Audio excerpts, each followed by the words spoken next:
Channel ਨੂੰ subscribe ਕਰੋ। ਸਤਿਗੁਰਾਂ ਦੇ ਇਤਿਹਾਸ ਦਾ ਆਨੰਦ ਮਾਣੋ। ਗੁਰੂ ਪਾਤਸ਼ਾਹ ਦੀਆਂ ਸਾਖੀਆਂ, ਮਹਾਂਪੁਰਸ਼ਾਂ ਦੀਆਂ ਸਾਖੀਆਂ ਸਰਵਣ ਕਰਨ ਵਾਸਤੇ ਭਾਈ ਵੱਧ ਤੋਂ ਵੱਧ ਸ਼ੇਅਰ ਕਰੋ।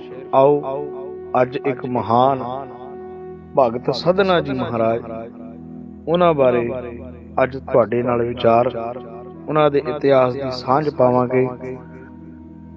ਸੋ ਭਗਤ ਸਧਨਾ ਜੀ ਹੈਦਰਾਬਾਦ ਦੇ ਪਿੰਡ ਸਹਿਬਾਲ ਦੇ ਵਸਨੀਕ ਸਨ। ਉੱਥੇ ਉਹਨਾਂ ਦਾ ਜਨਮ ਹੋਇਆ 1180 ਦੇ ਵਿੱਚ,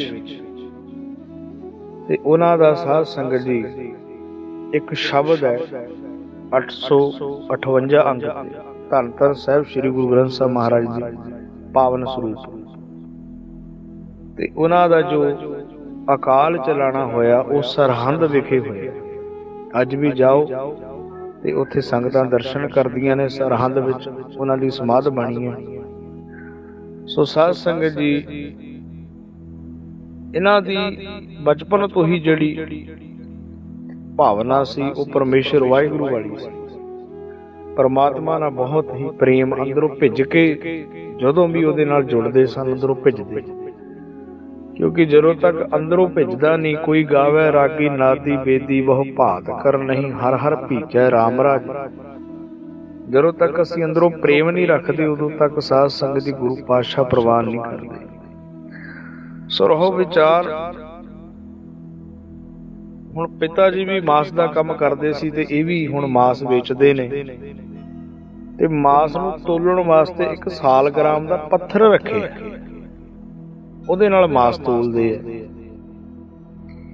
ਤੇ ਸਾਲਗ੍ਰਾਮ ਦੀ ਜਿਹੜੀ ਪੂਜਾ ਹੈ ਉਸ ਸਮੇਂ ਪੰਡਤ ਲੋਕ,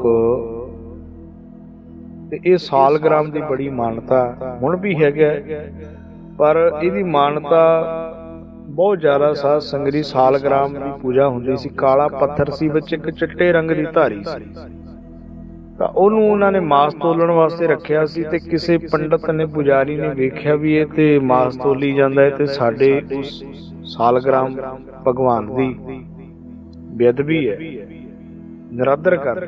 ਜਾ ਕੇ ਸਾਧ ਸੰਗਤ ਜੀ ਕਿਹਾ ਵੀ ਇਹ ਸਦਨਿਆਂ ਤੂੰ ਮਾੜਾ ਕਰਦਾ। ਭਗਤ ਸਧਨਾ ਜੀ ਨੇ ਦੇਰ ਨਹੀਂ ਲਾਈ, ਕਹਿੰਦੇ ਜੀ ਕੋਈ ਗੱਲ ਨਹੀਂ। ਉਹ ਕਹਿੰਦਾ ਮੈਨੂੰ ਦੇ ਦਿਓ। ਸਧਨਾ ਜੀ ਨੇ ਕੋਈ ਗੱਲ ਅੱਗੋਂ ਨਾ ਕੀਤੀ, ਉਹ ਸਾਲਗ੍ਰਾਮ ਦਾ ਪੱਥਰ ਪੰਡਤ ਜੀ ਨੂੰ ਦੇ ਦਿੱਤਾ। ਹੁਣ ਉਹ ਲੈ ਕੇ ਜਾ ਕੇ ਮੰਦਿਰ ਵਿੱਚ ਸੁਸ਼ੋਭਿਤ ਕੀਤਾ, ਬੜਾ ਸੋਹਣਾ ਆਸਣ ਲਾਇਆ, ਬੜੀ ਧੂਫ ਅਗਰਬੱਤੀ ਫੁੱਲ ਚੜਾਏ। ਪਰ ਜਦੋਂ ਰਾਤ ਨੂੰ ਆਰਾਮ ਕਰਨ ਲੱਗੇ ਤੇ ਸੁਪਨੇ ਵਿੱਚ ਸਾਲਗ੍ਰਾਮ ਜੀ ਨੇ ਆ ਕੇ ਦਰਸ਼ਨ ਦਿੱਤੇ, ਤੇ ਉਹਨਾਂ ਨੇ ਕਿਹਾ ਵੀ ਕਿਰਪਾ ਕਰਕੇ ਮੈਨੂੰ ਸਦਨੇ ਕੋਲ ਹੀ ਛੱਡ, ਮੇਰਾ ਉੱਥੇ ਬੜਾ ਜੀਅ ਲੱਗਦਾ, ਮੈਂ ਉਹਦੇ ਕੋਲ ਹੀ ਰਹਿਣਾ ਚਾਹੁੰਦਾ, ਮੇਰੇ ਉਸ ਪਿਆਰੇ ਭਗਤ ਕੋਲ ਮੈਨੂੰ ਲੈ ਚਲੇ। ਪੁਜਾਰੀ ਦੀ ਅੱਖ ਖੁੱਲ ਗਈ। ਅੰਮ੍ਰਿਤ ਵੇਲੇ ਹੀ ਉੱਠ ਕੇ ਸਾਧ ਸੰਗਤ ਜੀ ਜਾ ਸਦਨੇ ਦਾ ਦਰਵਾਜ਼ਾ ਖੜਕਾਇਆ, ਹੱਥ ਜੋੜ ਕੇ ਉਹ ਵਾਪਸ ਕਰ ਦਿੱਤਾ। ਹੁਣ ਭਗਤ ਜੀ ਇਸੇ ਤਰ੍ਹਾਂ ਸੇਵਾ ਨਿਭਾਉਂਦੇ ਨੇ, ਇਸੇ ਤਰ੍ਹਾਂ ਨਾਲੇ ਉਹਦੇ ਨਾਲ ਮਾਸ ਤੋਲਦੇ ਨੇ, ਨਾਲੇ ਉਹਨੂੰ ਮੱਥਾ ਟੇਕਦੇ ਨੇ। ਸਮਾਂ ਲੰਘਦਾ ਗਿਆ, ਬੜਾ ਰੌਲਾ ਪੈ ਗਿਆ। ਹੁਣ ਭਗਤ ਸਧਨਾ ਜੀ ਮੁਸਲਮਾਨ ਸਨ। ਉਸ ਸਮੇਂ ਦੇ ਮੁਸਲਮਾਨਾਂ ਵਿੱਚ ਰੌਲਾ ਪਿਆ ਵੀ ਇਹ ਤੇ ਮੁਸਲਮਾਨ ਹੋ ਕੇ ਹਿੰਦੂਆਂ ਵਾਲੇ ਕਾਰਜ ਕਰਦਾ, ਇਹ ਸਾਲਗ੍ਰਾਮ ਦੀ ਪੂਜਾ ਕਰਦਾ।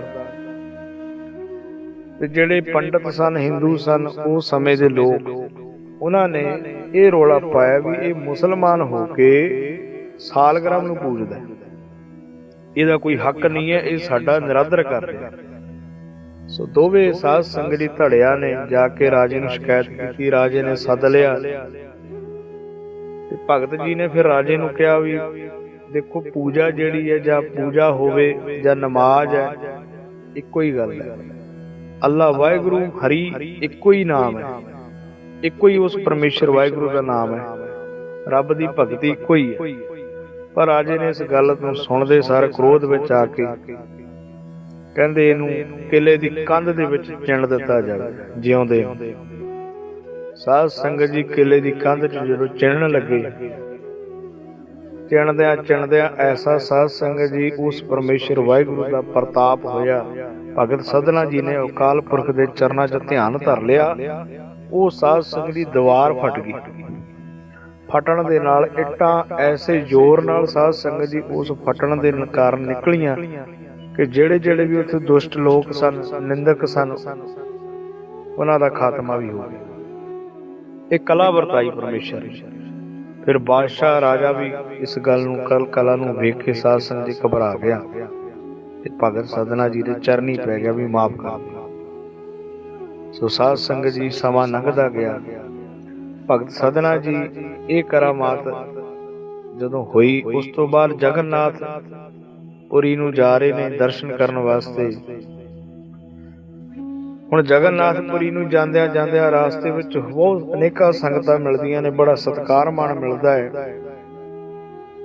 ਉਹਨਾਂ ਸਮਿਆਂ ਦੇ ਵਿੱਚ ਜਦੋਂ ਵੀ ਯਾਤਰਾਵਾਂ ਨਿਕਲਦੀਆਂ ਸੀ ਤੇ ਲੋਕ ਜ਼ਿਆਦਾ ਪੈਦਲ ਤੁਰ ਕੇ ਜਾਂਦੇ ਸਨ। ਜੇ ਕਿਸੇ ਕੋਲ ਬਹੁਤਾ ਹੀ ਸਾਧਨ ਸੀ ਤਾਂ ਘੋੜੇ ਜਾਂ ਰੱਥਾਂ ਤੇ ਜਾਂਦੇ ਸਨ, ਨਹੀਂ ਤੇ ਬਹੁਤੇ ਸਾਧ ਸੰਗਤ ਦੀ ਸੰਗਤ ਤੁਰ ਕੇ ਜਾਇਆ ਕਰਦੀ ਸੀ। ਕੱਚੇ ਰਾਹ ਹੁੰਦੀ ਸੀ ਤੇ ਜਿੱਥੇ ਰਾਤ ਪੈਣੀ ਪਿੰਡ ਵਿੱਚ ਰਾਤ ਰਹਿ ਪੈਣਾ। ਏਦਾਂ ਹੀ ਸਮਾਂ ਲੰਘਦਾ ਸੀ। ਬੜੇ ਭਲੇ ਸਮੇਂ ਸੀ।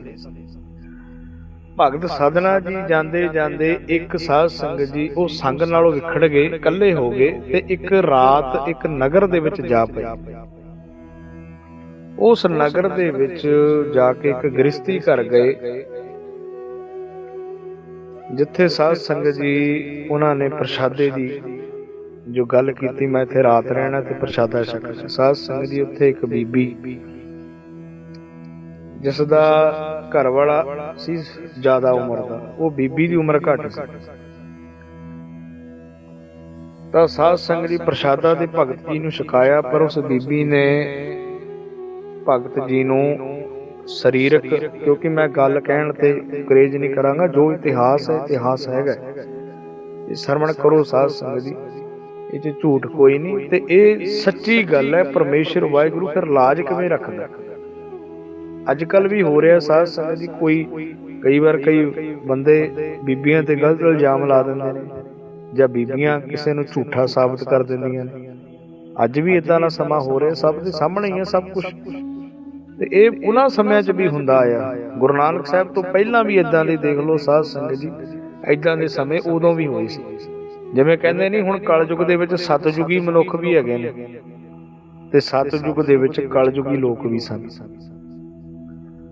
ਉਹ ਬੀਬੀ ਨੇ ਸਾਧ ਸੰਗਤ ਜੀ ਸਦਨਾ ਜੀ ਦਾ ਚਿਹਰਾ ਜੋ ਸੁਆਪਣ ਸੀ, ਸੁੰਦਰ ਰੂਪ ਵੇਖ ਕੇ ਕਹਿੰਦੀ ਵੀ ਮੈਂ ਤੁਹਾਡੇ ਨਾਲ ਸਰੀਰਕ ਸੰਬੰਧ ਬਣਾਉਣਾ ਚਾਹੁੰਦੀ ਹਾਂ। ਸਾਧ ਸੰਗਤ ਜੀ ਸਦਨੇ ਨੇ ਹੱਥ ਜੋੜਤੇ, ਕਹਿੰਦੇ ਭੈਣੇ ਹੱਥ ਜੋੜ ਕੇ ਬੇਨਤੀ ਆ ਵੀ ਏਦਾਂ ਦੀ ਗੱਲ ਨਾ ਕਰ, ਮੈਂ ਉਸ ਪ੍ਰਮਾਤਮਾ ਦੀ ਭਗਤੀ ਕਰਦਾ ਤੇ ਉਸ ਅਕਾਲ ਪੁਰਖ ਵਾਹਿਗੁਰੂ ਨਾਲ ਜੁੜਿਆ ਹੋਇਆ, ਏਦਾਂ ਦੀ ਗੱਲ ਨਾ ਕਰ।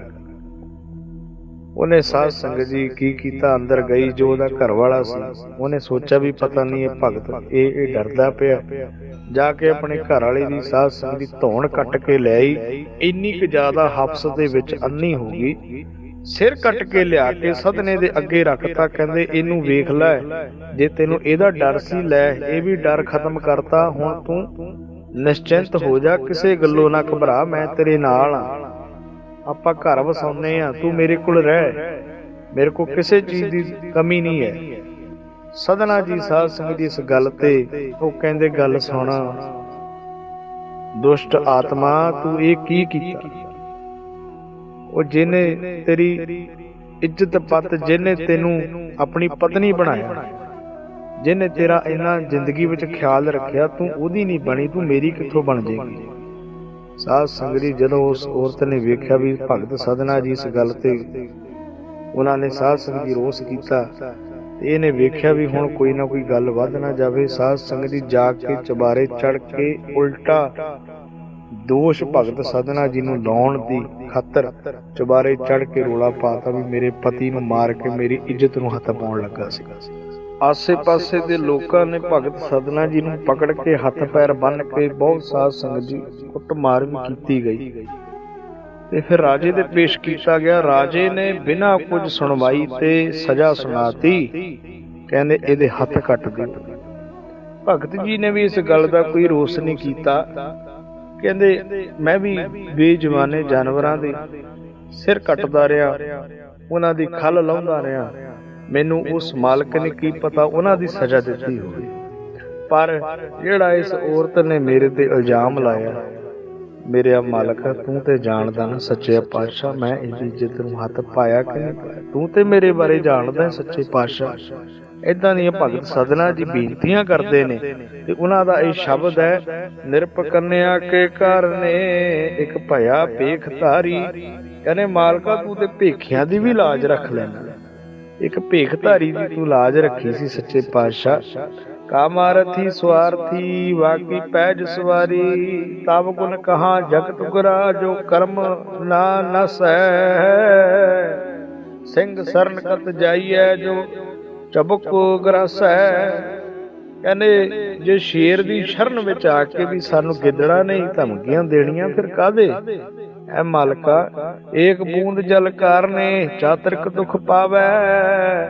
ਪ੍ਰਾਣ ਗਏ ਸਾਗਰ ਮਿਲੈ ਹੁਣ ਕਾਮ ਨਾ ਆਵੇ। ਕਹਿੰਦੇ ਇੱਕ ਘੁੱਟ ਪਿਆਸ ਸੀ, ਪਿਆਸ ਇੱਕ ਘੁੱਟ ਨੇ ਬੁਝਾ ਦੇਣੀ ਸੀ, ਪਰ ਜੇ ਪਿਆਸ ਤੋਂ ਬਿਨਾਂ, ਪਿਆਸ ਦੇ ਨਾਲ ਜਲ ਦੇ ਬਿਨਾਂ ਤਰਸਦੇ ਤਰਸਦੇ ਜਾਨ ਨਿਕਲ ਗਈ ਤੇ ਬਾਅਦ ਵਿੱਚ ਭਾਵੇਂ ਸਮੁੰਦਰ ਮਿਲ ਜੇ, ਫਿਰ ਉਹ ਕਾਹਦਾ ਕੰਮ? ਫਿਰ ਉਹ ਕਾਹਦਾ ਕੰਮ ਆਉਣਾ ਜਦੋਂ ਜਾਨ ਹੀ ਚਲੇਗੀ।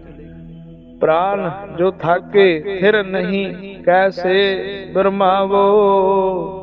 ਬੂਢ ਮੋਏ ਨੌਕਾ ਮਿਲੇ ਕਹੋ ਕਾਹੇ ਚੜਾਵੋ। ਕਹਿੰਦੇ ਜੇ ਮਾਲਕਾ ਪਾਣੀ ਵਿੱਚ ਡੁੱਬ ਹੀ ਗਏ, ਨਦੀ ਵਿੱਚ ਡੁੱਬ ਗਏ, ਬਾਅਦ ਵਿੱਚ ਕਿਸ਼ਤੀ ਲਿਆ ਕੇ ਉਹਦੇ ਵਿੱਚ ਸਰੀਰ ਰੱਖਣ ਦਾ ਫਿਰ ਫਾਇਦਾ ਕੀ? ਮਾਲਕਾ ਪਹਿਲਾਂ ਹੀ ਬਚਾ ਹੋਵੇ, ਤੇਰੀ ਕਿਰਪਾ ਹੋਵੇ, ਮੇਰੀ ਲਾਜ ਰੱਖੀ ਜਾਵੇ। ਅਵਸਰ ਲੱਜਾ ਰਾਖ ਲਿਓ ਮੈਂ ਨਾਹੀ ਕਛ ਹਾਉ ਨਾਹੀ ਕਛ ਆਹੇ ਨਾ ਮੋਰਾ।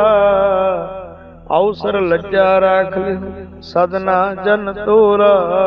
ਸਦਨਾ ਜੀ ਦੇ ਅੱਖਾਂ 'ਚ ਜਲ ਆ ਗਿਆ। ਕਹਿੰਦੇ ਮਾਲਕਾ ਲਾਜ ਰੱਖ ਸੱਚੇ ਪਾਤਸ਼ਾਹ। ਸਾਧ ਸੰਗਤ ਜੀ ਐਸਾ ਧਿਆਨ ਧਰਿਆ, ਉਸ ਰਾਜੇ ਨੂੰ ਦ੍ਰਿਸ਼ਟਾਂਤ ਦਿਖ ਗਿਆ। ਮਾਲਕ ਨੇ ਐਸਾ ਚਾਨਣਾ ਉਸ ਰਾਜੇ ਦੇ। ਸਾਧ ਸੰਗਤ ਜੀ ਕਹਿੰਦੇ ਨਾ ਪਰਮੇਸ਼ਰ ਮਤ ਸਾਧ ਸੰਗਤ ਦੀ ਸੋਚਣੀ ਬਦਲ ਦਿੰਦਾ ਹੈ। ਰਾਜੇ ਨੂੰ ਦ੍ਰਿਸ਼ਟਾਂਤ ਦਿਖ ਗਿਆ ਵੀ ਇਹ ਔਰਤ ਨੇ ਝੂਠਾ ਇਲਜ਼ਾਮ ਲਾਇਆ। ਫਿਰ ਇਹ ਵੀ ਗੱਲ ਦਾ ਉਹਨਾਂ ਨੂੰ ਪਿੰਡ 'ਚੋਂ ਪਤਾ ਲੱਗ ਗਿਆ, ਕਿਉਂਕਿ ਉਹਨੇ ਆਂਢ ਗੁਆਂਢ 'ਚ ਕਿਸੇ ਅੱਗੇ ਗੱਲ ਕਰਦੀ, ਉਸ ਔਰਤ ਨੇ ਜਿਹਨੇ ਭਗਤ ਜੀ ਤੇ ਇਲਜ਼ਾਮ ਲਾਇਆ ਸੀ ਵੀ ਮੈਂ ਤੇ ਤਾਂ ਇਲਜ਼ਾਮ ਲਾਇਆ ਵੀ ਇਹਨੇ ਮੇਰੀ ਗੱਲ ਨਹੀਂ ਮੰਨੀ। ਗੱਲ ਪਹੁੰਚ ਗਈ ਰਾਜੇ ਕੋਲ। ਸਾਧ ਸੰਗਤ ਜੀ ਰਾਜੇ ਨੇ ਫਿਰ ਉਸ ਮੰਦ ਕਰਮੀ ਔਰਤ ਨੂੰ ਉਹਦੇ ਉੱਤੇ ਸਾਧ ਸੰਗਤ ਜੀ ਦਹੀਂ ਛਿੜਕ ਕੇ ਸ਼ਿਕਾਰੀ ਕੁੱਤਿਆਂ ਕੋਲੋਂ ਸਾਧ ਸੰਗਤ ਜੀ ਉਸ ਔਰਤ ਨੂੰ ਸਜ਼ਾ ਦਵਾਈ, ਕੁੱਤਿਆਂ ਕੋਲੋਂ ਪੜਵਾਇਆ। ਕਹਿਣ ਦਾ ਭਾਵ ਸਾਧ ਸੰਗਤ ਜੀ ਉਹਨਾਂ ਕੁੱਤਿਆਂ ਨੇ ਨੋਚ ਨੋਚ ਕੇ ਖਾਧਾ। ਕਹਿਣ ਦਾ ਭਾਵ ਭਗਤ ਜੀ ਨੂੰ ਦੁੱਖ ਦੇਣ ਦੀ, ਕਿਉਂਕਿ ਗੁਰਬਾਣੀ 'ਚ ਮਹਾਰਾਜ ਲਿਖਦੇ ਆ ਜੋ ਜੋ ਤੇਰੇ ਭਗਤ ਦੁਖਾਏ ਤਿੰਨ ਤਤਕਾਲ ਤੁਮ ਮਾਰਾ। ਸੋ ਭਗਤ ਜੀ ਦੇ ਚਰਨ ਫੜੇ। ਰਾਜੇ ਨੇ ਵੀ ਮਾਫੀ ਮੰਗੀ, ਕਿਉਂਕਿ ਸਾਧ ਸੰਗਤ ਜੀ ਹਰ ਜੁਗ ਜੁਗ ਭਗਤ ਪਾਇਆ ਪੈਜ ਰੱਖਦਾ ਆਇਆ।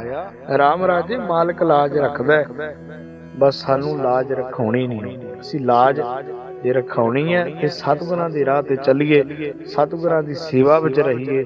ਸਾਧ ਸੰਗਤ ਜੀ ਜਿਵੇਂ ਭਗਤ ਸਦਨਾ ਜੀ ਦੀ ਸਤਿਗੁਰੂ ਅਕਾਲ ਪੁਰਖ ਨੇ ਲਾਜ ਰੱਖੀ ਹੈ, ਸੋ ਮਾਲਕ ਸਭ ਨੂੰ ਏਦਾਂ ਹੀ ਇੱਜ਼ਤ ਪੱਤ ਬਖਸ਼ੇ। ਸੋ ਮਹਾਰਾਜ ਦੇ ਚਰਨਾਂ ਨਾਲ ਜੁੜਿਆ ਕਰੋ, ਵੱਧ ਚੜ ਕੇ ਗੁਰਬਾਣੀ, ਗੁਰੂ ਦੀਆਂ ਸਾਖੀਆਂ, ਗੁਰੂ ਮਹਾਪੁਰਸ਼ਾਂ ਦੇ ਸਾਧ ਸੰਗਤ ਜੀ ਉਪਦੇਸ਼ਾਂ ਤੇ ਚੱਲੀਏ, ਸੋ ਜਿਨ੍ਹਾਂ ਦੇ ਨਾਲ ਸਾਡਾ ਜੀਵਨ ਸੁਧਰੇਗਾ। ਵਾਹਿਗੁਰੂ ਜੀ ਕਾ ਖਾਲਸਾ, ਵਾਹਿਗੁਰੂ ਜੀ ਕੀ ਫਤਿਹ।